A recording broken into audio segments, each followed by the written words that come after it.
Bismillahirrahmanirrahim. Assalamualaikum warahmatullahi wabarakatuh. Selamat datang di channel Sahabat Luar Biasa. Channelnya orang-orang luar biasa. Apa kabar teman-teman? Mudah-mudahan sehat selalu dan selalu dalam rahmat dan lindungan Allah Subhanahu wa taala. Amin ya robbal alamin. Bagi teman-teman yang baru menemukan channel ini, agar tidak ketinggalan informasi yang insya Allah menarik dan bermanfaat, jika berkenan silahkan like, komen, dan bagikan video ini, serta subscribe dan nyalakan tombol notifikasinya. Syukron jazakumullah khairan. Alhamdulillahillazi bini'matihi tatimus solihat. Segala puji hanya milik Allah yang dengan segala nikmatnya segala kebaikan menjadi sempurna. Salawat serta salam semoga tercurah limpahkan kepada Nabi Muhammad sallallahu alaihi wasallam serta istri-istri beliau, saudara-saudara beliau, tabi'in, tabi'ut tabi'in, dan bagi kita yang insya Allah setia dan istiqomah mengikuti sunnahnya sampai akhir hayat. Amin ya robbal alamin. Rabbi syrohli sodri wa yasirli amri wahlul uqdatam min lisani yafqahu qawli.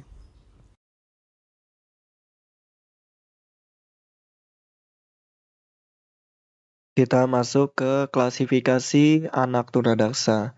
Nah, yang pertama, klasifikasi anak tunadaksa berdasarkan faktor penyebab ketunaan. Yang pertama, penyebabnya adalah cacat bawaan atau congenital abnormalities. Nah, terjadi pada saat masih dalam kandungan atau prenatal karena kelainan gen, kromosom, dan sejenisnya. Kecacatan yang terjadi pada saat dilahirkan. Nah, ada prenatal, natal ya teman-teman. Pre itu sebelum dan natal adalah di saat dilahirkan. Akibat proses kelahiran yang lama. Nah, proses kelahiran yang lama sehingga ada gangguan pernafasan yang menyebabkan suplai oksigen ke otak terhambat. Alat bantu kelahiran, lalu ada juga penjelasannya alat bantu kelahiran yang tidak steril dan sejenisnya. Lalu yang kedua penyebabnya dari infeksi, yaitu infeksi poliomyelitis dan osteomyelitis, merupakan penyebab kelainan pada anggota gerak atau bagian tubuh lainnya, bersifat sekunder karena merupakan akibat dari adanya infeksi. Lalu yang ketiga, gangguan metabolisme. Nah, ini terjadi pada bayi disebabkan oleh malnutrisi. Malnutrisi adalah kondisi akibat tidak mendapatkan semua nutrisi penting yang dibutuhkan tubuh, sehingga mempengaruhi perkembangan tubuh dan mengakibatkan kelainan pada sistem ortopedi dan fungsi intelijensinya. Lalu, penyebabnya kecelakaan yang keempat. Nah, kecelakaan dapat menyebabkan adanya trauma. Trauma bisa terjadi pada syaraf jika yang mengalami benturan keras adalah kepala. Trauma mengakibatkan kelainan ortopedi berupa kelainan koordinasi, mobilisasi, atau kelainan yang lainnya. Lalu yang kelima, penyebabnya yaitu penyakit yang progresif. Ada masalah pada genetik atau keturunan, atau karena adanya DMP yaitu distrofia muscularum progressiva. Nah, DMP ini merupakan gangguan pada otot yang menyebabkan kelumpuhan otot dengan massa otot yang menurun. Kondisi tersebut dapat memburuk seiring dengan bertambahnya usia. Penyakit ini tidak bersifat menular tetapi dapat diturunkan. Jadi tidak menular ya teman-teman, tetapi keturunan. Nah, yang keenam, penyebabnya tidak diketahui penyebabnya. Dengan perkembangan iptex, berbagai penyakit baru berhasil diidentifikasi sebagai penyebab seseorang menjadi tunadaksa. Namun ada juga yang tidak diketahui penyebabnya.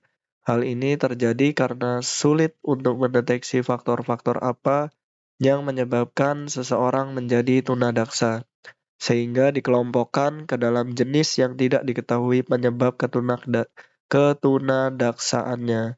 Contohnya seperti miscellaneous causes. Nah, Lalu, klasifikasi tunadaksa yang kedua berdasarkan sistem cerebral dan kelainan sistem otot dan rangka. Nah, karakteristik peserta tunadaksa bervariasi bergantung pada letak dan derajat ketunaan. Namun, secara umum, karakter peserta didik tunadaksa dapat digolongkan menjadi dua, yaitu yang pertama cerebral system atau CS, dan yang kedua musculoskeletal system atau MS, CSMS ya teman-teman, ingat-ingat cerebral dan musculoskeletal. Nah, ini ada tabel klasifikasi berdasarkan sistem cerebral dan kelainan sistem otot dan rangka. Yang pertama, menurut cerebral system, yaitu berdasarkan letak kelainan di otak dan fungsi geraknya. Nah, yang pertama ada cerebral palsy. Nah, kelainan pada sistem saraf atau otak secara umum adalah suatu kelainan pada gerak tubuh sebagai akibat dari adanya kerusakan atau kelainan otak atau sistem saraf yang bersifat menetap. Nah, CP tidak bersifat progresif. Nah, ada beberapa kelompok CP.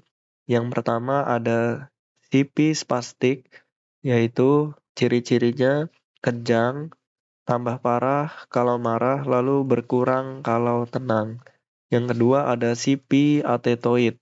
Ini tidak kejang, tidak kaku, dan gerakan tidak terkendali di lengan, kaki-kaki, atau jari-jari. Kemudian yang ketiga ada CP rigid. Nah, CP rigid ini kaku, ototnya di seluruh tubuh, jalannya seperti robot. Nah, lalu yang keempat ada CP tremor, yaitu gerakan terus-menerus menetap dengan adanya irama yang tetap. Yang kelima ada CP ataksia. Nah, ini sempoyongan atau gontai, masalah koordinasi mata dan tangan. Nah, yang keenam mix. Nah, mix ini jenis CP yang terdiri dari gabungan dua atau lebih dari jenis-jenis di atas. Nah, ini bila disingkat ada sartam atau matras ya teman-teman. Sa itu CP spastik, A itu atetoid, R itu rigid, T itu tremor, dan A itu ataksia, dan M-nya itu mix. Seperti itu ya teman-teman. Jadi CP juga berbeda-beda jenisnya ya teman-teman. Ada 5 jenis. Seperti itu. Lalu kita pelajari berdasarkan ini ya teman-teman, kelainan sistem otot dan rangka, yaitu biasa disebut dengan musculoskeletal system. Nah, yang pertama ini ada poliomyelitis. Nah, infeksi sumsum tulang belakang, virus polio, kelumpuhan dan pengecilan otot atau atrofi menetap. Nah, ini juga ada beberapa jenis, yaitu ada 4 ya teman-teman. Yang pertama ada spinal. Nah, spinal adalah kelemahan atau kelumpuhan otot leher, perut, tubuh, sekat rongga, dan dada. Yang kedua ada bulboir. Bulbair yaitu gangguan gerak pada salah satu atau lebih saraf otak. Lalu ada bulbospinal. Nah, ini gabungan spinal dan bulboir. Lebih berat atau parah. Lalu yang keempat ada encephalitis. Encephalitis adalah dengan gangguan demam, tremor, kesadaran menurun, dan pada beberapa kasus sampai dengan kejang.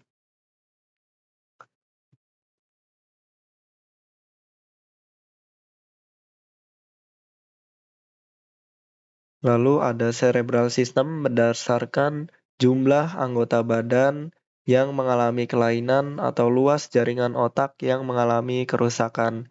Nah, ini cerebral palsy menurut jumlah anggota badan yang mengalami kelainan atau luas jaringan otak yang mengalami kerusakan. Yang pertama ini ada monoplegia. Nah, monoplegia ini gangguannya itu hanya hanya pada satu anggota tubuh. Nah, satu anggota tubuh, misalnya tangan saja, tangan pun nggak dua-duanya ya teman-teman, satu saja. Seperti itu. Lalu yang kedua ada hemiplegia.